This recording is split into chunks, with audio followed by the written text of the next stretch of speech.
Hello everyone, welcome to our channel clear JIB CIB students. आज के lecture में हम आपके BFM का जो मॉड्यूल बी है, जिसका हमने रिस्क मैनेजमेंट फ्रेमवर्क वाला चैप्टर स्टार्ट किया था, उसका हम सेकंड पार्ट देखने वाले हैं। इसके पहले इसी चैप्टर का फर्स्ट पार्ट हमने अपलोड किया है, तो आप वो वीडियो ज़रूर देखिएगा। स्टूडेंट्स, हम टेक्स्ट बुक से लाइन बाय लाइन इसीलिए जा रहे हैं क्योंकि जिन्होंने अभी एग्ज़ाम दिया था दिसंबर 2024 का BFM का, आप उन बच्चों से पूछ सकते हैं कि कितने डिफ़िकल्टी और डिटेल लेवल में क्वेश्चंस पूछे गए थे एग्ज़ाम में। तो अगर आप कोई भी टॉपिक टेक्स्ट बुक में से कोई भी टॉपिक जो कि आपको लगता है इंपॉर्टेंट नहीं है, अगर आप वो लीव करते हो, आप वो नहीं पढ़ते हो और वहीं से क्वेश्चन आता है, तो आप वहाँ पे मार्क्स गेन नहीं कर पाओगे। कई सारे बच्चों का BFM का पेपर कुछ मार्क्स से इसी की वजह से रह गया था। इसीलिए हमारी कोशिश यही रहेगी कि हर एक टॉपिक हम बुक से लाइन बाय लाइन कवर करेंगे, ताकि IIBF अगर किसी भी टॉपिक से आपको क्वेश्चन पूछता है तो आप आसानी से उसका आंसर दे पाओगे। So without wasting time let us start students. Last lecture में हमने क्या देखा था कि रिस्क क्या होता है, व्हाट इज़ रिस्क, फिर रिस्क का अपर पोटेंशियल, लोअर पोटेंशियल, ठीक है, डेफिनेशन, फिर linkages among risk, capital return देखा था। ओके कि और इन्वेस्टमेंट के लिए अगर आप हाई रिस्क वाले इसमें इन्वेस्ट कर रहे हो या लो रिस्क वाले इसमें इन्वेस्ट कर रहे हो तो कैसे आपको वो अफेक्ट करेगा, ठीक है। तो अभी हम देखेंगे आज के लेक्चर में कि रिस्क को मैनेज करने की ज़रूरत क्यों है। Why risk need to be managed. We know that uncertainties associated with the risk elements impact the net cash flow of any business or investment. Under the impact of uncertainties, variations in net cash flow takes place, ठीक है। तो जो uncertainties है वो risk element से associated है, और जो अनसर्टनटीज़ रिस्क एलिमेंट्स में आती है ना, उसी की वजह से जो आपका नेट कैश फ्लो है, जो हमने लास्ट लेक्चर में देखा था, कैश इनफ्लो और कैश आउटफ्लो क्या होता है, ठीक है। कैश इनफ्लो मतलब आपके जेब में पैसा आ रहा है, और आउटफ्लो मतलब आप स्टार्टिंग में बिजनेस में पैसा कुछ इन्वेस्ट करो तो आपके जेब से वो पैसा जा रहा है। तो ये किस चीज़ की वजह से अफेक्ट होता है? रिस्क एलिमेंट्स, जो एलिमेंट्स अफेक्ट करते हैं आपका प्रॉफिट या लॉस कितना होगा, उनकी अनसर्टनटीज़ की वजह से। और ये variations in net cash flow इसी की वजह से होते हैं क्योंकि वो अनसर्टन है, ठीक है। आपको पता नहीं है कौन सा फैक्टर कब बढ़ेगा कब घटेगा। These variations could be favourable as well as unfavourable. The possible unfavourable impact is the risk of the business. तो रिस्क किसे हम कहते हैं कि जो भी अनफेवरेबल इम्पैक्ट है ना बिजनेस का, उसी को हम रिस्क कहते हैं। जो फेवरेबल इम्पैक्ट है जिससे आपका प्रॉफिट होगा, हम उसे कभी रिस्क नहीं कहेंगे क्योंकि वो पॉजिटिव है। मैंने पहले ही बोला था आपको लास्ट लेक्चर में कि जो भी पॉजिटिव चीज़ें होंगी आपके बिजनेस में, आपके इन्वेस्टमेंट में, आपको जो भी प्रॉफिट होगा वो रिस्क के अंडर नहीं आएगा। जो भी एडवर्स अनफेवरेबल इम्पैक्ट रहेगा वही हम रिस्क में कंसिडर करेंगे। However, it should be understood that unfavourable impact of uncertainties और risk in business is not constant और अ फिक्स मैग्नीट्यूड। लेकिन हमें ये बस समझना बहुत ज़रूरी है कि बिजनेस में जो भी रिस्क है या अनसर्टनटी है वो कभी भी फिक्स नहीं रहती, कॉन्स्टेंट नहीं रहती। कभी कोई फैक्टर रिस्क एलिमेंट ज़्यादा रहेगा, कभी कोई कम रहेगा, ठीक है। तो उसका मैग्नीट्यूड भी फिक्स नहीं रहता कि आप कंफर्म नहीं बोल सकते ये इसी हिसाब से चेंज होगा, वो भी अलग अलग तरीके से वेरी हो सकती है। It can very depending on the degree of severity of the adverse variations in uncertain factors, ठीक है।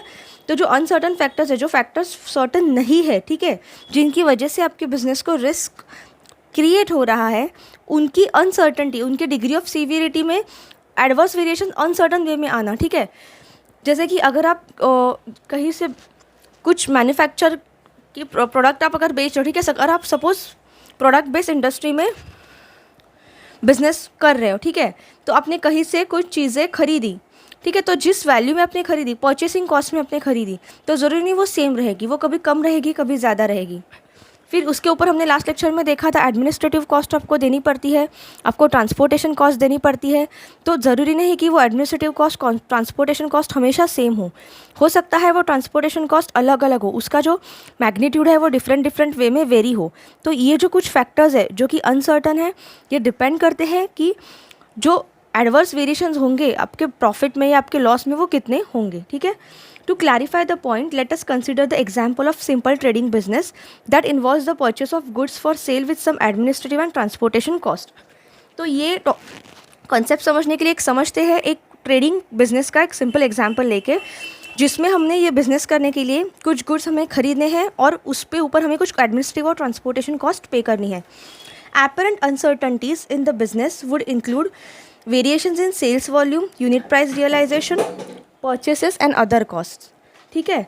तो ये अनसर्टनटीज़ ये बिज़नेस में कौन सी चीज़ें क्रिएट करेंगी, ठीक है। तो जैसे कि सेल्स वॉल्यूम, आप कितने वॉल्यूम में उसका सेल्स करने वाले हो, कितने क्वांटिटी में वो चीज़ आप बेचने वाले हो। यूनिट प्राइस रियलाइजेशन, आप जिस प्राइस में उसे खरीद रहे हो तो एक यूनिट के लिए आपको कितना प्राइस पे करना पड़ रहा है, कितना प्राइस आपको सेल करते वक्त रिटर्न मिलेगा। Purchase and other cost, purchase मतलब क्या, वही आप क्या टाइप इसमें खरीद रहे हो, और अदर कॉस्ट मतलब अलग अलग आपको जैसे कि स्टैम्प ड्यूटी देनी पड़ रही है, ठीक है, कुछ टैक्स पे करना पड़ रहा है, कुछ ट्रांसपोर्टेशन कॉस्ट, हर एक गुड को एक जगह से दूसरी जगह लेके जाने के लिए पे करना पड़ रहा है, ठीक है। तो ये सभी कॉस्ट डिपेंड करती है कि वो बिज़नेस में आप कितना प्रॉफिट पर प्रोडक्ट कमाओगे। Adverse impact on the business would arise if the sales volume or sales price decline or purchase price rises or other expense increase।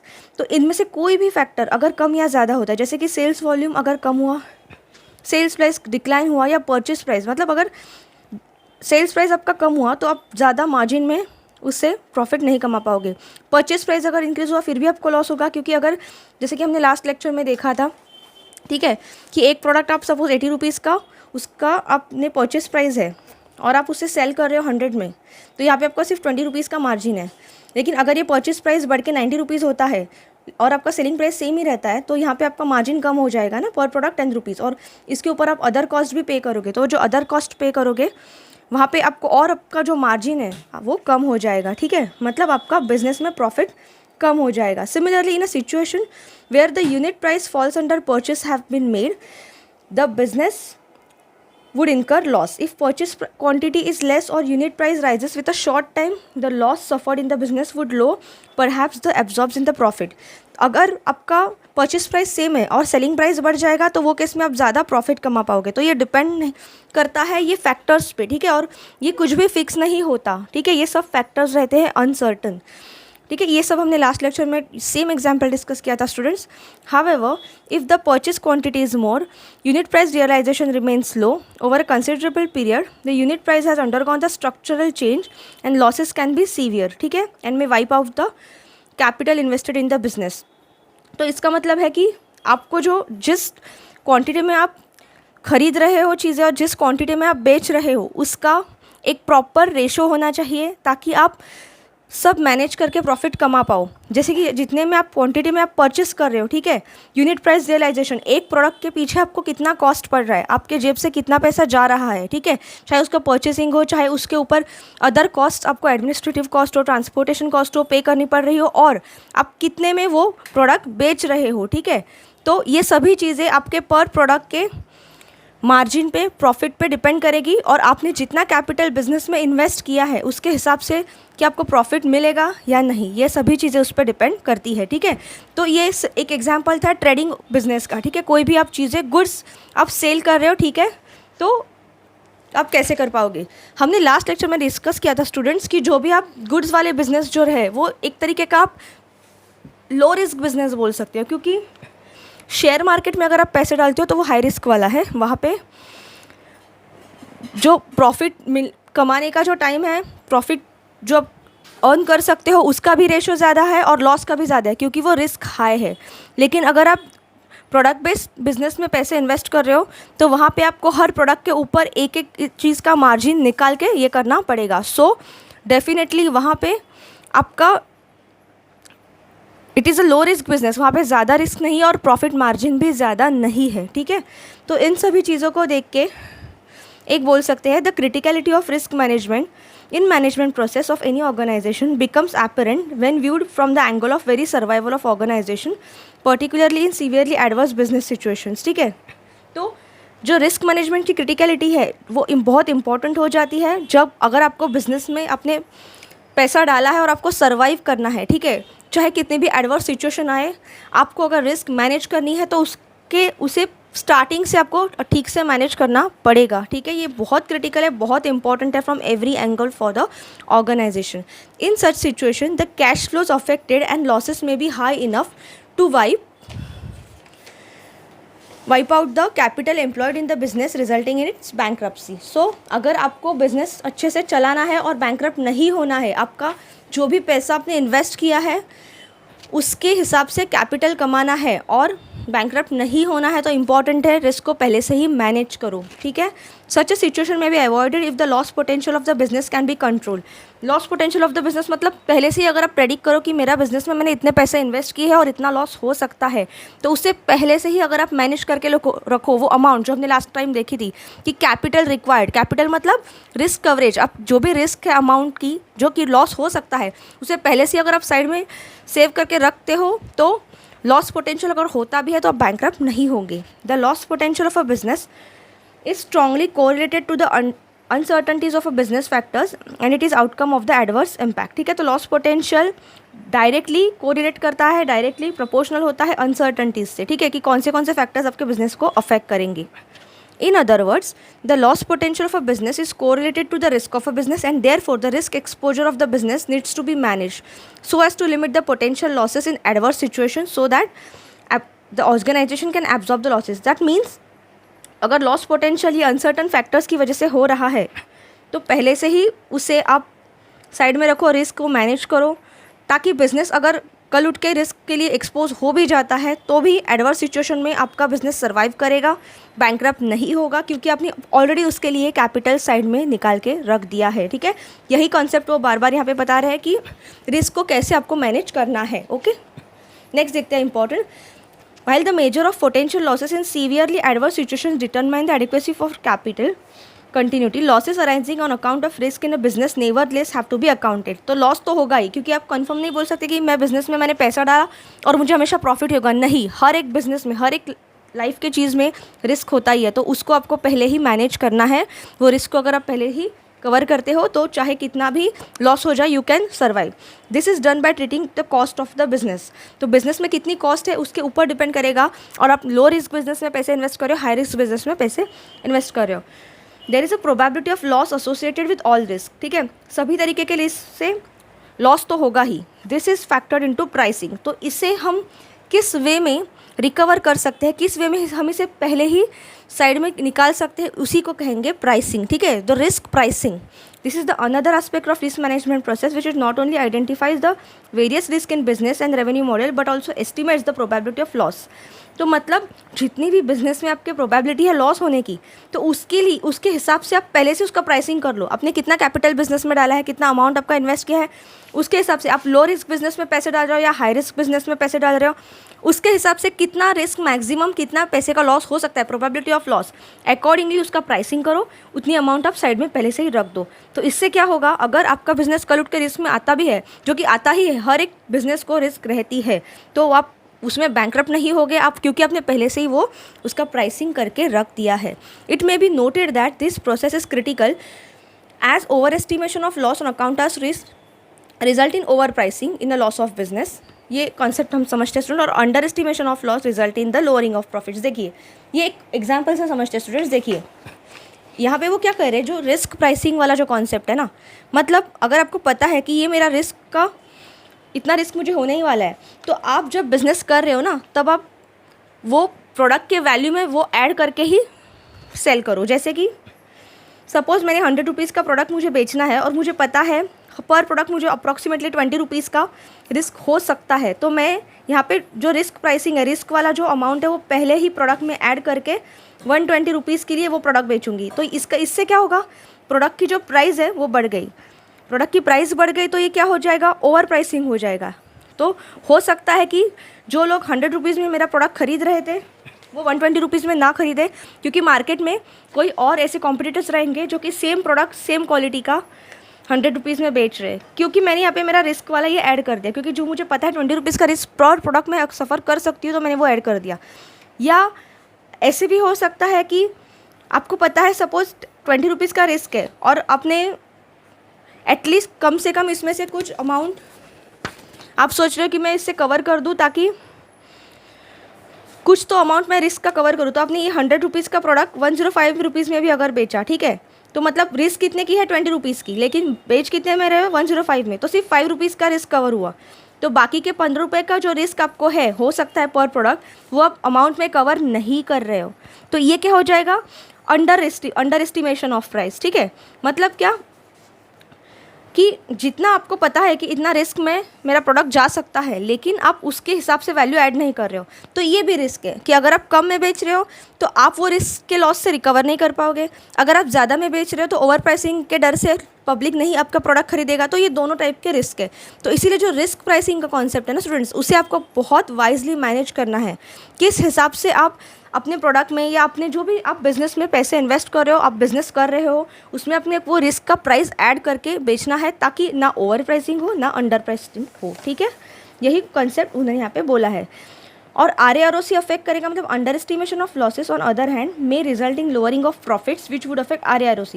RAROC risk adjusted return on capital. तो जितना risk adjust करके आप return on capital manage कर रहे हो ना, उसके ऊपर प्रॉफिट का लोअरिंग हो जाएगा अगर आप प्राइसिंग कम करते हो तो इसीलिए हम क्या बोल सकते हैं कि controlling the level of risk to an organisation's capacity to bear the risk is the essence of risk management and requires not only identification of risk but also their measurement, control, mitigation and estimation। ठीक है, तो इसीलिए ना कि सिर्फ risk को identify करना, लेकिन उसे मेजर करना है, उसे कंट्रोल करना है, उसे मिटिगेट करना है वाइजली। ठीक है, और अच्छे से वाइजली उसका कॉस्ट ऑफ रिस्क एस्टिमेट करना है और उसके हिसाब से हमें अपने बिजनेस में वो ऐड करना है, ताकि हमारा भी रिस्क कवरेज बना रहे और पब्लिक के लिए ना वो ओवर प्राइसिंग हो या अंडर प्राइसिंग हो। ठीक है, तो यही सब चीज़ें हम आगे चैप्टर में सीखेंगे स्टूडेंट्स। यही सब चीज़ें दी है, लेटेस्ट सम अप में भी यही सब चीज़ें दी है, आप पढ़ सकते हो।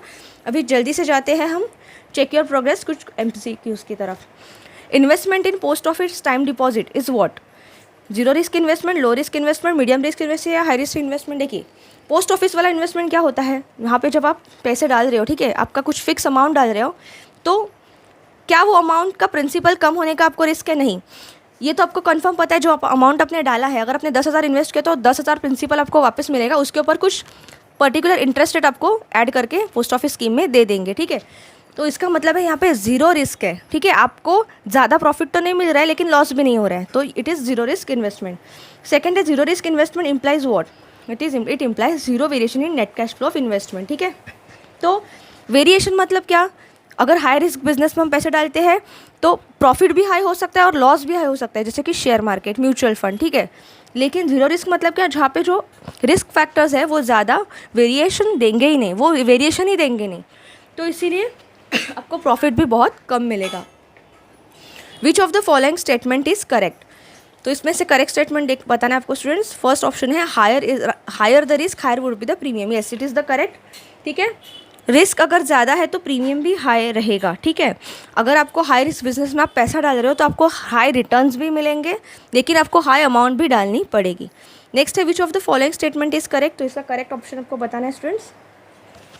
देखिए, करेक्ट ऑप्शन है higher the risk in the business higher would be capital requirement higher would be return expectation. ठीक है, तो अगर बिजनेस में रिस्क हाई है तो कैपिटल रिक्वायरमेंट मतलब जो रिस्क कवरेज के लिए आप अमाउंट साइड में रख रहे हो उसकी रिक्वायरमेंट भी हाई रहेगी और रिटर्न ऑन एक्सपेक्टेशन भी हाई रहेगा, क्योंकि आप हाई रिस्क में डाल रहे हो तो ऑब्वियसली आप जो रिस्क का परसेंटेज है ना, जो हमने फर्स्ट लेक्चर में देखा था कि एक्स्ट्रा रिस्क परसेंटेज आप कैलकुलेट करोगे, आप ले लोगे, क्योंकि आप इतना हाई रिस्क में अपना पैसा इन्वेस्ट कर रहे हो। ठीक है, तो रिस्क अगर बिजनेस में हाई रहेगा तो कैपिटल की रिक्वायरमेंट भी हाई रहेगी और रिटर्न एक्सपेक्टेशन भी हाई रहेगा।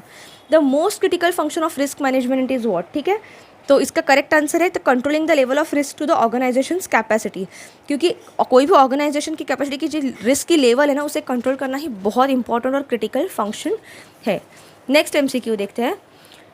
When compared to the return on equity or return on asset, RAROC मतलब risk adjusted return on capital is the better performance because. ठीक है, ये हमने लास्ट इसमें देखा था कि रिटर्न ऑन इक्विटी जो है और रिटर्न ऑन असेट है वो आपका रिस्क फैक्टर कंसिडर नहीं करता, लेकिन risk adjusted return on capital है वो आपका रिस्क कंसिडर करता है, इसलिए इसका करेक्ट ऑप्शन होगा ऑप्शन नंबर 4।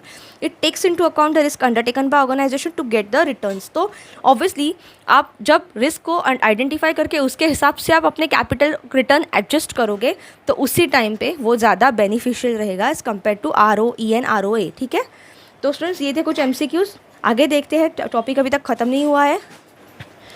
नेक्स्ट टॉपिक देखते हैं basic risk management framework.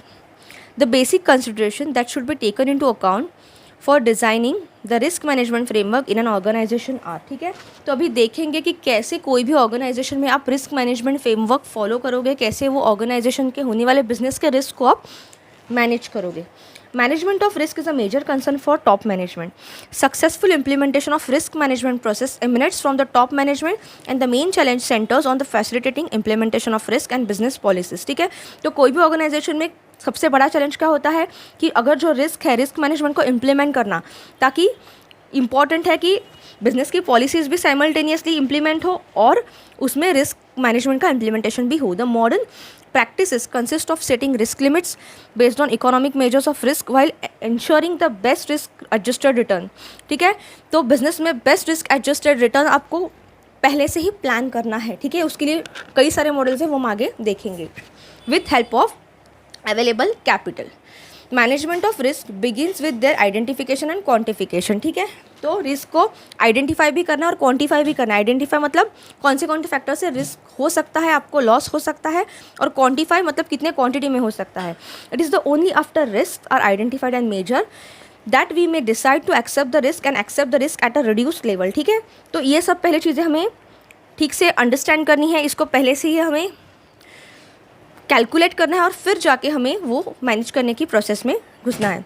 Risk management happens to be the job that requires special skills and has an objective which is more oriented towards the control of aspect of business. ठीक है, तो risk management का जो एक job है उसके लिए कुछ स्पेशल स्किल्स की ज़रूरत है. ठीक है, ऐसे नहीं कि कोई भी उठ कर रिस्क मैनेजमेंट कर देगा, कुछ स्पेशल डिग्रीज लगती है. उसके लिए एक्सपर्टाइज हर एक ऑर्गेनाइजेशन अपने यहाँ पे डिपार्टमेंट में हायर करता है. Response to these considerations calls for risk management framework in an organization that has well articulated processes covering the areas. तो रिस्क मैनेजमेंट के लिए कौन से स्टेप्स है वो भी समझते हैं. Organisation of risk management, risk identification, risk measurement, risk pricing, risk monitoring and control and risk mitigation. ठीक है, तो ये स्टेप्स है, ये हर एक स्टेप स्टूडेंट डोंट वरी हम आगे डिटेल में देखेंगे और इसके ऊपर क्वेश्चंस आए भी थे अभी जो आपका एग्जाम हुआ था दिसंबर 2023 का. तो ये हर एक प्रोसेस हम देखेंगे आगे. ठीक है, तो स्टार्ट करते हैं अभी ऑर्गेनाइजेशन फॉर रिस्क मैनेजमेंट. ये very first step for risk management का, ऑर्गेनाइजेशन ऑफ रिस्क मैनेजमेंट. ठीक है, तो फर्स्ट स्टेप है रिस्क मैनेजमेंट का, organisation of risk management. Usually risk management organisation consist of, तो अभी हम देखेंगे कि रिस्क मैनेजमेंट ऑर्गेनाइजेशन में कौन से फैक्टर्स आते हैं. The board of directors, the risk management committee of board, committee of senior level executives also called as subgroups. उसमें कौन आता है, asset liability committee, credit risk management committee, operational risk management committee, ALCO, CRMC and ORMC and risk management support group और department. ठीक है, तो ये 1, 2, 3, 4 और 5, ये टोटल मेन 5 और ये थर्ड में सब 3, ये सब आते हैं रिस्क मैनेजमेंट के ऑर्गेनाइजेशन के अंदर. ठीक है, ये अलग अलग कमिटीज़ आती है जो कि अलग अलग अपने अपने लेवल पे काम करके आपको रिस्क मैनेजमेंट फ्रेमवर्क देंगी. ठीक है, यहाँ से क्वेश्चन आया था स्टूडेंट्स अभी एग्जाम में, तो आपको ये हर एक जो रिस्क मैनेजमेंट का स्टेप है उसके अंदर उसके कमिटी में कौन कौन है, जैसे कि रिस्क मैनेजमेंट के अंदर कौन है, रिस्क आइडेंटिफिकेशन के अंदर कौन से कमिटीज़ है. ठीक है, यहाँ से क्वेश्चन पूछा गया था, तो आपको ये याद रखना है, ये काफ़ी इंपॉर्टेंट है. और हर एक मेंबर का, हर एक कमेटी का अपना अपना क्या क्या काम है, यहाँ से भी क्वेश्चन पूछा गया था. तो देखते हैं पहले बोर्ड ऑफ डायरेक्टर्स क्या करते हैं. Board of directors has the overall responsibility of management of risk. The board articulate risk management policies, procedures, aggregate risk limits, review mechanisms, reporting and auditing systems. The board should decide risk management policy of bank and set limits for various risk. ठीक है, तो board of directors का काम क्या होता है कि overall management करना, रिस्पॉन्सिबिलिटी ऑफ रिस्क. ठीक है, वो एक्चुअली मैनेजमेंट पॉलिसीज़ बनाते हैं, रिस्क मैनेजमेंट पॉलिसीज़ बनाते हैं. क्या पॉलिसीज़ होनी चाहिए, क्या प्रोसीजर्स होनी चाहिए, क्या रिस्क लिमिट्स होते हैं, फिर मैकेनिज़म्स को रिव्यू करना पॉलिसीज़ को कि क्या वो ठीक से फॉलो कर पाएंगे ऑर्गेनाइजेशन के अंदर, रिपोर्ट बनाना, ऑडिटिंग करना. ठीक है, ऑडिटिंग सिस्टम को चेक करना. ठीक है, ये सब काम किसका रहता है, बोर्ड ऑफ डायरेक्टर्स का. फिर सेकेंड कॉम्पोनेंट आता है बोर्ड ऑफ डायरेक्टर्स के नीचे रिस्क मैनेजमेंट कमेटी ग्रुप. ठीक है, risk management committee of board. तो risk management committee of board is the level of sub committee. उसकी रिस्पॉन्सिबिलिटीज़ क्या क्या हुई थी देखिए. Setting guidelines for risk management and reporting, ensure that risk management process confirm to policy. ठीक है, तो गाइडलाइंस बनाना, बोर्ड ऑफ डायरेक्टर ने तो बता दिया कि क्या क्या पॉलिसीज होनी चाहिए, प्रोसीजर्स होनी चाहिए, लेकिन उसकी गाइडलाइंस कौन बनाता है, risk management committee of board. ठीक है, उसका रिपोर्ट बनाता है. फिर प्रोसेस बनाता है विच कन्फर्म टू पॉलिसी, ठीक है, कि आपके ऑर्गेनाइजेशन की पॉलिसी को वो ब्रेक ना करते हुए रिस्क मैनेज करना है. Setting up prudential limits under periodic review, ठीक है, क्या क्या लिमिट्स होने चाहिए रिस्क मैनेजमेंट के लिए, उनका पीरियोडिकल कैसे आप रिव्यू करोगे, ऑडिट करोगे। Ensure robustness of risk management models, ठीक है, ये जो रिस्क मैनेजमेंट मॉडल्स इंप्लीमेंट कर रहे हैं बिजनेस के अंदर उसका क्या रॉबस्टनेस है, ठीक है, क्या वो इफेक्टिव है या नहीं। Ensure proper Manning of the processes, मतलब ये प्रोसेसेस रिस्क मैनेजमेंट प्रोसेस को इम्प्लीमेंट करने के लिए कितनी मैन पावर की ज़रूरत है, कौन से स्किल्ड वाले एम्प्लॉयज़ हमें लगेंगे, ठीक है, ये सभी चीज़ें कौन देखता है, risk management committee of board, ठीक है। फिर नेक्स्ट कंपोनेंट है risk committee of senior level executives, उसके अंदर आता है एल्को, CRMC एंड ORMC, ठीक है, मतलब asset liability committee, credit risk management committee और ऑपरेशनल रिस्क मैनेजमेंट कमेटी। तो ये हर एक का अपना अपना अलग अलग फंक्शन है। देखिए, the committee of senior level executives is responsible for implementation of risk and business policy. तो अभी बोर्ड ऑफ डायरेक्टर ने बताया पॉलिसीज़ क्या होगी, रिस्क मैनेजमेंट कमेटी ने बोला कि उसकी गाइडलाइंस क्या रहेंगी, किस किस वे में आपको करना है और कितनी मैनिंग प्रोसेस रहेगी, ठीक है, कितने लोगों की ज़रूरत रहेगी, रॉबस्ट है या नहीं, पॉलिसी उसको फॉलो कर रहे हैं या नहीं। अभी एक्चुअल इंप्लीमेंटेशन कौन करेगा, ये सीनियर लेवल एग्जीक्यूटिव्स, ठीक है। तो एल्को जो है असेट लायबिलिटी कमेटी, वो क्या करेगी, ओवरसी करेगी, oversees the liquidity risk for bank, monitors and tries to protect और improve NIM of the bank, recommends BPLR, base rate, MCLR, RLLR of the bank for the board, mid group office and monitoring treasury operations on the real time basis। तो जो asset liability committee है वो bank के लिए liquidity risk कहाँ कहाँ से हो सकती है उसे पहले ही मैनेज करेगी, ठीक है। जो भी अलग अलग रेट है, ठीक है, जैसे कि बेस रेट है, MCLR है, BPLR है, जो कि आपको फॉलो करने हैं, वो क्या होने चाहिए फॉर द बैंक, ठीक है, वो सेट करेगी ताकि लॉस ना हो। मिड ऑफिस ग्रुप को मैनेज करेगी, ठीक है, और ट्रेजरी ऑपरेशंस को भी रियल टाइम बेसिस पे मॉनिटर करेंगी कि किस वे में जा रहे हैं ऑपरेशंस, ठीक है, रिस्क तो क्रिएट नहीं हो रही है ना। फिर सेकंड है CRMC, मतलब क्रेडिट रिस्क मैनेजमेंट कमेटी, नाम से ही पता चलता है ये क्रेडिट रिस्क वाला सेक्शन देखेंगी। Ensuring the robustness of credit risk in the bank including credit rating processes and models etcetera. तो क्रेडिट रिस्क बैंक को कहाँ कहाँ से हो सकती है उसके लिए पहले से ही वो देखेगी, ठीक है, कि तो पहले से ही वो फैक्टर्स को मैनेज करेंगी। और क्रेडिट रेटिंग जो भी मिलता है, ठीक है, जैसे कि क्रेडिट रेटिंग एजेंसी होती है, जैसे कि इंडिया की क्रेडिट रेटिंग एजेंसी है, फॉरेन कंट्रीज़ की क्रेडिट रेटिंग एजेंसीज़ है, तो उसके हिसाब से किस वे में रेटिंग देना है, ठीक है, और वो रिस्क तो क्रिएट नहीं करे ना, वो सब देखना है। वर्किंग आउट, ठीक है, yearly rating wise distribution charts, yearly rating wise migration charts, yearly probability of default for individual ratings as well as average probability of default. तो ईयरली क्या क्या डिस्ट्रीब्यूशन चार्ट्स होने चाहिए, माइग्रेशन चार्ट्स होने चाहिए, ठीक है, किस किस वे में आप अपने बिजनेस में कैपिटल जो है, इन्वेस्टर मनी है, वो डिस्ट्रीब्यूट करोगे, माइग्रेट करोगे, ठीक है।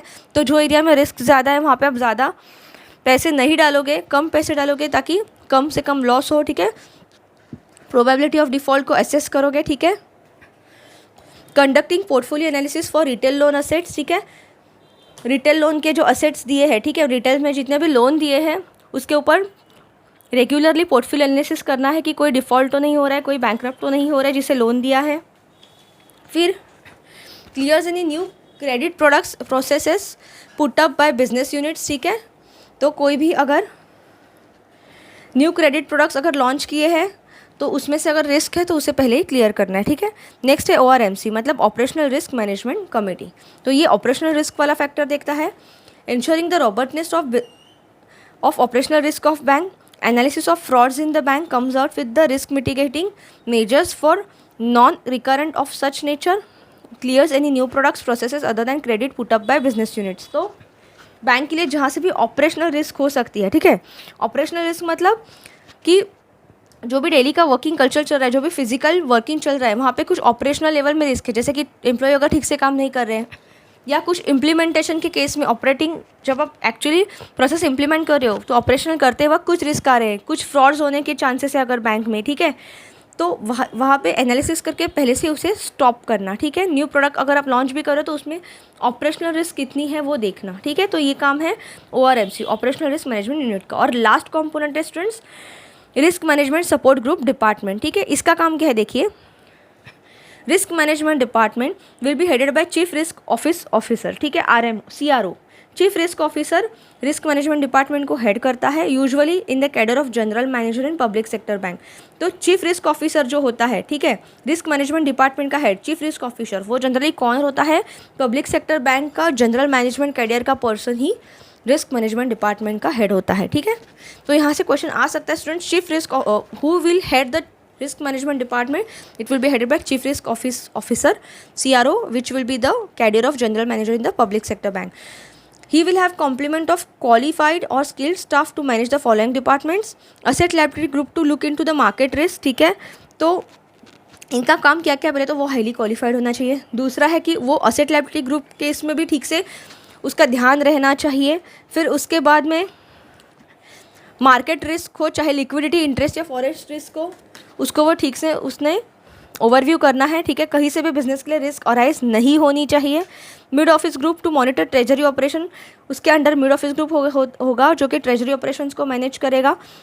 Credit risk group to monitor credit risk, ठीक है। क्रेडिट रिस्क ग्रुप होगा जो कि क्रेडिट रिस्क मॉनिटर करेगा। Operational risk group to monitor operational residual risk. तो हर ये अलग अलग डिपार्टमेंट के रिस्क में काम ठीक से चल रहा है कि नहीं। जैसे कि जो पहले कमेटी थी ना अभी, एल्को, ठीक है, CRMC और ORMC जो हमने अभी देखी थी, ठीक है, मतलब asset liability committee, credit risk management committee और ऑपरेशनल रिस्क मैनेजमेंट कमेटी, ये कमेटीज़ भी ठीक से काम कर रही है या नहीं, इनको देखने के लिए भी तो एक सपोर्ट ग्रुप चाहिए ना, ठीक है। तो यहाँ से काम ठीक से हो रहा है या नहीं, ये डबल ओवरव्यू होता है risk management support group department से, ठीक है। तो यहाँ पे हम समअप करते हैं कि ये ऑपरेशनल रिस्क फ्रेमवर्क वाला जो पार्ट है, जो रिस्क मैनेजमेंट फ्रेमवर्क, जो पहला हमारा टॉपिक था ऑर्गेनाइजेशन फॉर रिस्क मैनेजमेंट वाला, उसके अंडर कौन से फैक्टर्स है, बोर्ड ऑफ डायरेक्टर आता है, risk management committee of board आता है, फिर committee of senior level executive जिसके अंडर कौन कौन आता है, asset liability committee, credit risk management committee और ऑपरेशनल रिस्क मैनेजमेंट कमेटी, और वो हर एक का अपना अपना वर्किंग स्ट्रक्चर कैसा होगा, ठीक है, ये सभी हमने अभी तक देखा। तो sum up the risk management support group department analyses, monitors and reports the risk profiles to the committee of the senior level executives, ठीक है। तो इसीलिए ये सब डिपार्टमेंट्स एनालाइज करते हैं, मॉनिटर करते हैं, रिपोर्ट्स बनाते हैं रिस्क प्रोफाइल से, ताकि वो रिपोर्ट कर सके अपने सीनियर लेवल एग्जीक्यूटिव्स को। It also examines the effects of various possible changes in market It also examines the effect of various possible changes in market variables, recommends the action needed. The group is also responsible for critical functions of independent risk monitoring, measurement, analysis and reporting. ठीक है, तो ये group responsible होता है हर एक अलग अलग critical functions को, जैसे कि रिस्क में मॉनिटरिंग करना, रिस्क मेजर करना, एनालिसिस करना और रिपोर्टिंग करना, ये सभी चीज़ें भी मैनेज होती है। क्रिटिकल फंक्शंस कौन मैनेज करता है, रिस्क मैनेजमेंट फ्रेमवर्क, ठीक है। तो स्टूडेंट्स ये था फर्स्ट फैक्टर। इसके आगे आने वाले लेक्चर में हम रिस्क आइडेंटिफिकेशन क्या होता है, उसके अंदर क्या क्या फैक्टर्स होते हैं, रिस्क मेजरमेंट क्या क्या होता है, उसके अंदर फिर सेंसिटिविटी, वोलेटिलिटी की, ठीक है, डाउन पोटेंशियल के सम्स है, वो भी हम कवर करेंगे। तो बने रहेगा हमारे चैनल पे, और कुछ भी डाउट रहेगा, क्वेरी रहेगा तो आप कमेंट सेक्शन में पूछ सकते हो। Thank you.